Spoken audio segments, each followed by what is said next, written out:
হিমন্ত বিশ্ব শৰ্মা হিমন্ত বিশ্ব শৰ্মা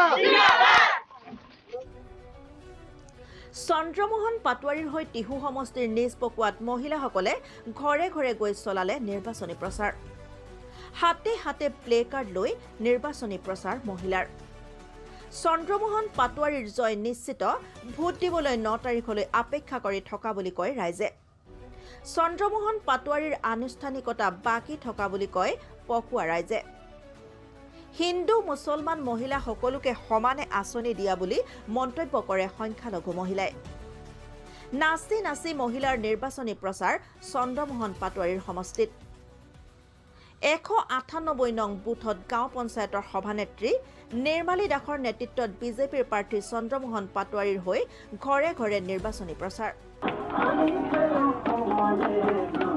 মোকালমোৱাৰ পৰা ৰবেন পাটোৱাৰীৰ প্ৰতিবেদন পাব্লিক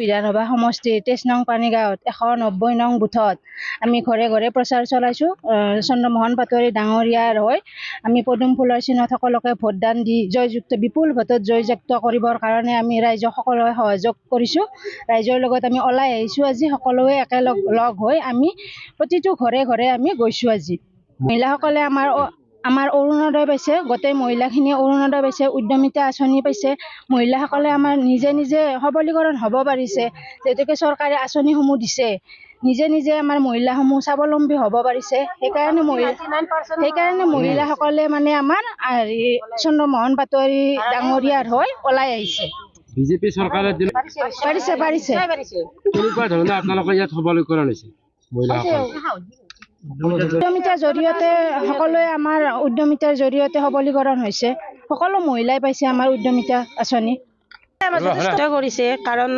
99% মহিলাই আমাৰ অৰুণোদয় আঁচনি পাইছে লগতে উদ্যমিতা আঁচনি মানে এই গোটৰ প্ৰত্যেকজনী মহিলাই গোটত তাৰমানে ইয়াততো কোনো সংখ্যালঘু বা ইয়াতে হিন্দু মুছলিম চোৱা নাই প্ৰত্যেকে পাইছে যিজনী গোটত আছে তেওঁলোকে পাইছে 10,000টো পাইছে এইফালে অৰুণোদয়ত 9,000কে পাইছে আৰু অৰুণোদয় মাহে মাহে 1250 টকাকৈ পাই আছে এইফালে আমাৰতো কোনো চোৱা নাই বা আমাৰ ৰাস্তাটো ধুনীয়া হৈছে এতিয়া বৰ্তমান আমাৰ মহিলাৰ কাৰণে গোটেইখিনি কৰিছে আমাৰ মুছলিমখিনি যিমান পাইছে সংখ্যালঘু বুলি মই ডাইৰেক্ট মুছলিম বুলিয়ে কৈছোঁ হিন্দু মহিলাখিনি যিখিনি পাইছে আমাৰ মুছলিম মহিলাও সেইখিনি পাইছে সেইকাৰণে আমি চন্দ্ৰমোহন পাটোৱাৰীৰ জয়ে চন্দ্ৰমোহন পাটোৱাৰীৰ জয়ে আমি চন্দ্ৰমোহন পাটোৱাৰীক অন্তৰৰ পৰা ভাল পাওঁ আৰু ভৱিষ্যতত তেখেতে বহুত ভাল কাম কৰক আমাৰ সেইখিনিয়ে শুভেচ্ছা থাকিল ওলাই আহিছোঁ চাওক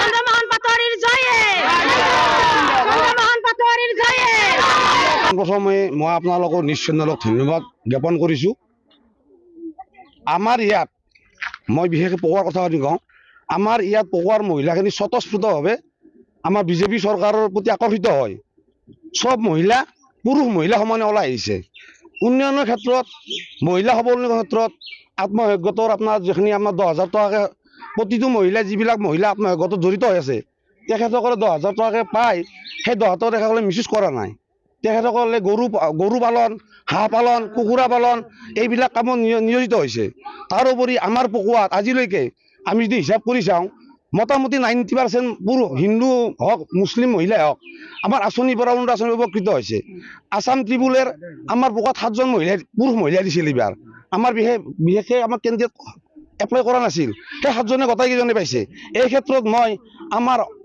আমাৰ বিধায়ক চন্দ্ৰমোহন পাটোৱাৰী ছাৰক ধন্যবাদ জনাইছোঁ অসমৰ সন্মানীয় মুখ্যমন্ত্ৰী হিমন্ত বিশ্ব শৰ্মা ছাৰক ধন্যবাদ জনাইছোঁ আৰু বিজেপি চৰকাৰক মই ধন্যবাদ জনাইছোঁ দিব লগা কোনো কথাই নাই আমাৰতো পানীগাঁও পঞ্চায়ত ভাবিব লগা কথাই নাই পকুৱাত ভাবিব লগা কথাই নাই টিহু সমষ্টিত ভাবিব লগা কথাই নাই সমষ্টিটো ভালে হ'ব সমষ্টিত বিপুল ভোটত জয় হ'ব এতিয়া ভোট দিব ৰাইজে তথাপিতো ৰাইজখিনি যেনেকৈ আমাক সঁহাৰি জনাইছে আমাৰ কৰ্মীসকলৰ লগত ৰাইজখিনি যেনেকৈ সঁহাৰি জনাইছে সেই ক্ষেত্ৰত আমি ভাবিব লগা একো নাইয়ে এই আঁচনি নিৰ্বাচনী প্ৰচাৰ চলাব লগা নাইয়ে কাৰণ যিখিনি আমি আঁচনি তেখেতসকলৰ ৰাইজৰ মুখত আমাৰ বিজেপি চৰকাৰে দিছে আমাৰ সন্মানীয় বিধায়ক পাটোৱাৰী ছাৰে দিছে গতিকে আমি আচলতে এটা আনুষ্ঠানিকতাহে আমি ৰক্ষা কৰিছোঁ মানুহখিনিৰ লগত আমি এটা সহযোগ কৰিছোঁ মানুহখিনিৰ সুখ দুখৰ আমি এটা মানে সমভাগী হৈ আছোঁ সেইখিনি মেছেজ যাক যে আমি এটা নিৰ্বাচনী প্ৰচাৰ চলাইছোঁ নাইয়ে নিশ্চিত আপোনাৰ লৈ লৈছে ভোটাৰে বিজেপি চৰকাৰক পদুম ফুলত ভোট দিম বুলি ভোটাৰে আমাৰ পকুৱাৰ ভোটাৰে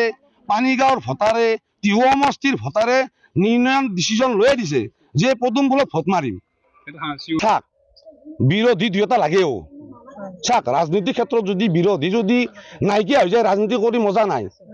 এতিয়া ধৰক আমাৰ চাক আপোনালোকে পকোৱাত আপোনালোকে ছাৰ্ভে কৰি গম পাব আছে দুই একজন কংগ্ৰেছী মানুহ আছে তেখেততো ক'বই চন্দ্ৰমোহন পাটোৱাৰী মানে চেঞ্জ কৰিব লাগে। চেঞ্জটো কোনে কৰিব? পকোৱা ৰাইজে পানীগাঁও ৰাইজে টিহু সমষ্টিৰ ৰাইজে চেঞ্জ কৰিব। টিহু সমষ্টিৰ ৰাইজে দেখো চন্দ্ৰমোহন পাটোৱাৰী এইবাৰ নহয় অনাগত 5 বছৰৰ কাৰণে চিন্তা কৰি আছে। এইবাৰতো নহয় অনাগত 5 বছৰৰ কাৰণে চিন্তা কৰি আছে। এইটোতো আমি নকৰোঁ, এইটো ৰাইজে কৰিব। এতিয়া ধৰক আমি দলৰ আগতে সাধাৰণ কাৰ্যকৰ্তা হিচাপে আমি দলৰ কাম কৰি আছো। কিন্তু আমাৰ যিখিনি আমাৰ ঘৰত মানুহ আছে ভোটাৰখিনি আছে তেখেতসকলে কৈ আছে আমাক যি এইবাৰ নহয় অনাগত কাৰণে আমাক পাটোৱাৰী ছাৰক লাগে আমাক। ডিগবৈ সন্তান সংঘৰ প্ৰতিষ্ঠা দিৱসৰ লগত সংগতি ৰাখি কলহ যাত্ৰাৰ আয়োজন।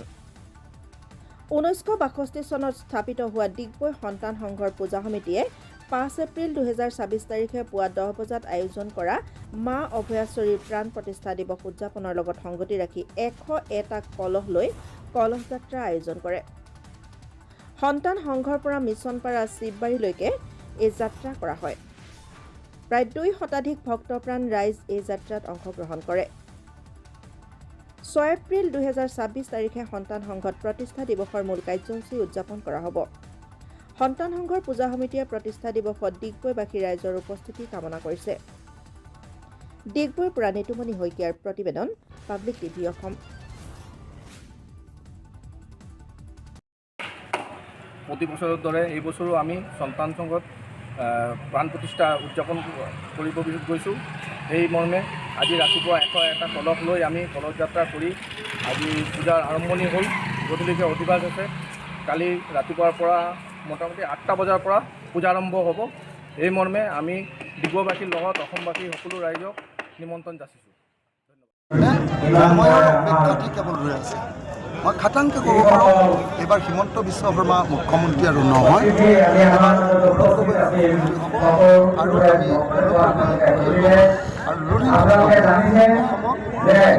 এখন নতুন গণতান্ত্ৰিক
আমি সকলোৱে মিলি এবাৰ চৰকাৰ গঠন কৰিব লাগিব আৰু চৰকাৰ গঠন কৰিবলৈ হ'লে আছিফ নাদাৰ জিকিব লাগিব, মেহবুব মুক্তাৰ জিকিব লাগিব, ৰাইজৰ দল কংগ্ৰেছ সকলোৱে জিকিব লাগিব।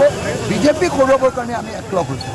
গতিকে কোনেও উল্টা পুল্টা কাম নকৰি সকলোৱে মিলি এইবাৰ বিজেপিক হৰুৱাবৰ কাৰণে য'ত ৰাইজৰ দলৰ কেণ্ডিডেট দিয়া হৈছে ৰাইজৰ দলক জিকাওক, য'ত কংগ্ৰেছৰ কেণ্ডিডেট দিয়া হৈছে তাত ৰাইজৰ দলৰ মানুহে কংগ্ৰেছক জিকাওক।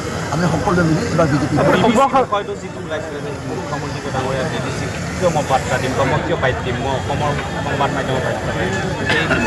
BBC-ৰ চেনেলটো চলি থাকে। হিমন্ত বিশ্ব শৰ্মাই যেনেকৈ পলালে দৌৰ দিলে সেইটোৱে প্ৰমাণ কৰিছে যে হিমন্ত বিশ্ব শৰ্মাই এনেকুৱা আন্তঃৰাষ্ট্ৰীয় যিবিলাক সংবাদ মাধ্যম তেওঁলোকে সকলো সঁচা কথা কোৱা মানুহৰ ওচৰত সদায় অত্যাচাৰী শাসকবিলাকে কয়। সেইকাৰণে BBC-ৰ সাংবাদিকজন কিমান সাহসী দেখিছিলে। আপোনাৰ কথা অতি সুন্দৰকৈ তেওঁ ক'লে যে বিৰোধী পক্ষই হিমন্ত বিশ্ব শৰ্মাক হিটলাৰ বুলি কয়। আপুনি এই প্ৰশ্নৰ কি উত্তৰ দিব? অসমত তেনেকুৱা এজন সাংবাদিক এতিয়ালৈকে জন্ম কৰিছেনে যিজনে অসমৰ মুখ্যমন্ত্ৰীক তেওঁ মুখৰ সন্মুখত আপোনাক হিটলাৰ বুলি কয় এই প্ৰশ্নৰ উত্তৰ কি জবাব দিব বুলি ক'ব পৰা সাংবাদিক সেইকাৰণে তেওঁলোক বিবিচিৰ সাংবাদিকজনে যেতিয়া পোনে পোনে তেওঁক সুধিলে হিমন্ত বিশ্ব শৰ্মাই কণ্ঠত হেৰুৱাই পেলালে, হিমন্ত বিশ্ব শৰ্মা দুজোৰ মুধৰত পৰিলে, হিমন্ত বিশ্ব শৰ্মাৰ কাৰণে ইমান অস্বস্তি পৰিলে যে তেওঁ ওলোটাই উপায় নাপায় পানীয়েদি দৌৰ মাৰিবলৈ বাধ্য হ'ল আৰু দেখুৱাবলৈ চেষ্টা কৰিলে যে তেওঁ মানুহৰ জোৰ দেখিছে। আপোনাৰ নাম লৈছে যে অখিল গগৈয়ে কৰিছে। মানে মই বিবিচিৰ লগত মোৰ এটা সাক্ষাৎকাৰ হৈছিল, এবাৰ সাক্ষাৎকাৰ হৈছিলে, সাক্ষাৎকাৰত মই ক্লিয়াৰলি কৈছিলোঁ যে people of Assam are going to defeat fascist BJP and their fascist CM। We are going to defeat fascist CM Himanta Biswa Sarma. যেতিয়া মই ফেচিষ্ট বুলি কৈছিলোঁ তেতিয়া বিবিচিয়ে কৈছিলে যে আপুনি কিয় ফেচিষ্ট বুলি কৈছে, মই ক'লোঁ যে ফেচিষ্ট কাৰণে ফেচিষ্ট বুলি কৈছোঁ। হিমন্ত বিশ্ব শৰ্মা এজন হিটলাৰ, হিমন্ত বিশ্ব শৰ্মা এজন ফেচিষ্ট, হিমন্ত বিশ্ব শৰ্মাই আইন কানুন নামানে, হিমন্ত বিশ্ব শৰ্মাই ইয়াত ভুৱা এনকাউণ্টাৰ কৰে, হিমন্ত বিশ্ব শৰ্মাই কোনোবাই প্ৰতিবাদ কৰিলে তেওঁক জেলত দিয়ে, হিমন্ত বিশ্ব শৰ্মাই দুখীয়া মানুহৰ ঘৰ ভাঙি দিয়ে, হিমন্ত বিশ্ব শৰ্মাই কি কৰে এক্সট্ৰা জুডিচিয়েল কিলিং কৰি ভুৱা এনকাউণ্টাৰ কৰি মানুহক হত্যা কৰে। এটা ফেচিষ্ট, ফেচিষ্টক মই ফেচিষ্ট বুলি ক'বলৈ অসমত এজন মানুহে সাহস কৰোঁ, এজন হ'ল অখিল গগৈ। আৰু সেইকাৰণে অখিল গগৈ কোট কৰি বিবিচিয়ে কৈছে যে অখিল গগৈ আপোনাক ফেচিষ্ট বুলি কৈছে, আপুনি কি উত্তৰ দিয়ে? তেওঁ পলাইছে। মুখ্যমন্ত্ৰীয়ে এটা কথা কৈছে যে অখিল গগৈৰ হাতত টকা নাই, কিন্তু শিৱসাগৰত টকা মিলিছে অখিল গগৈ। মৈৰাবাৰীত ৰাজ্যসভাৰ সাংসদ ইমৰান প্ৰতাপগিৰি, লাহৰীঘাট বিধানসভা সমষ্টিৰ প্ৰাৰ্থী ডক্টৰ আসিফ মহম্মদ নজৰ আৰু ধিং বিধানসভা সমষ্টিৰ বিৰোধী মিত্ৰজোঁটৰ প্ৰাৰ্থী মেহবুব মুক্তাৰৰ হৈ নিৰ্বাচনী প্ৰচাৰ সভাত অংশগ্ৰহণ কৰে সাংসদ ইমৰান প্ৰতাপগিৰিয়ে। লাহৰীঘাট বিধানসভা সমষ্টিৰ অন্তৰ্গত মৈৰাবাৰী ইন্দিৰা খেলপথাৰত হেলিকপ্টাৰ যোগে পদাৰ্পণ কৰি নিৰ্বাচনী সভাত অংশ লয় সাংসদগৰাকীয়ে। ৰাইজৰ দলৰ সভাপতি তথা শিৱসাগৰ সমষ্টিৰ বিধায়ক শ্ৰী অখিল গগৈ আৰু ধুবুৰী লোকসভা সমষ্টিৰ সাংসদ ৰকিবুল হুছেইনৰ লগতে বহুকেইগৰাকী নেতা কৰ্মীয়ে আজি নিৰ্বাচনী সভাত অংশগ্ৰহণ কৰে। असम बदलाव चाहता है, हेमंत विश्व शर्मा की नफरत की राजनीति खत्म होने का समय है। डॉक्टर आसिफ नजर चुनाव जीतेंगे क्योंकि उन्होंने पिछले 5 साल में इस इलाके की सेवा की है। कांग्रेस पार्टी ने इन पर फिर भरोसा जताया है और चुनाव जीतेंगे। बहुत शानदार माहौल है, ये उमड़ा हुआ जनसमर्थन बता रहा है कि कोई कितना भी मांगने की कोशिश करे, हेमंत विश्व शर्मा कितने भी अपने प्रॉक्सी लोगों को यहाँ पर सेट करने की कोशिश करें, लेकिन जनता को पता है कि ताला चाबी कहाँ जाके बंद होता है और ताले की चाबी हेमंत विश्व शर्मा के कोई किसी को भी लेके आ जाए, इससे भी पता चलता है कि भाजपा कितनी पॉपुलर हुई है। अपने सारे दोस्तों को इकट्ठा करने की कोशिश कर रहे हैं पूरे देश से, उसके बावजूद मैं जिम्मेदारी से कह रहा हूँ कि डॉक्टर आसिफ नजर चुनाव जीतेंगे, महबूब मुख्तार चुनाव जीतेंगे और असम में कांग्रेस गठबंधन की सरकार। और एक सेकंड, और जो नौगांव का आउटगोइंग MP है, आपको पता है नौगांव पार्लियामेंट्री सेगमेंट का पड़ता है, जो नौगांव का SPC का MP था वो तो चला गया बीजेपी में, इसका क्या असर पड़ेगा? जाने दीजिए, कोई असर नहीं पड़ेगा। उनको इसी जनता ने तो जिताया था जो यहाँ पे मौजूद है। जनता से बड़ी कोई ताकत नहीं होती और जनता देख रही है कि ये पार्टियों को धोखा देके जाने वाले लोगों का हश्र क्या होगा। विधानसभा भी कांग्रेस पार्टी जीतेगी और आने वाले दिनों में लोकसभा का चुनाव फिर से कांग्रेस पार्टी मजबूत कैंडिडेट खड़ा करेगी और उनको हारना पड़ेगा जो पार्टी को धोखा देके गए। पार्टी माँ की तरह होती है, माँ को धोखा देना